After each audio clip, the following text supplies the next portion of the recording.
Syedaralun, seorang prajurit TNI jatuh dari ketinggian 1.600 kaki di wilayah Bandung, Jawa Barat.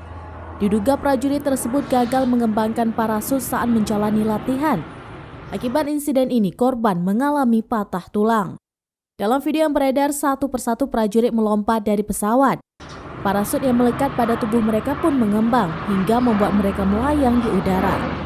Namun dari sekian banyak penerjun, ada satu prajurit yang gagal mengembangkan parasutnya. Ia pun langsung jatuh dengan kecepatan tinggi ke tanah.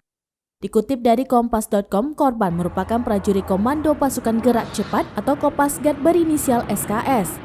Kepala Penerangan Kopasgat Kolonel Gunawan mengatakan, SKS jatuh saat menjalani latihan di Langit Bandung pada Selasa 8 November 2022 siang.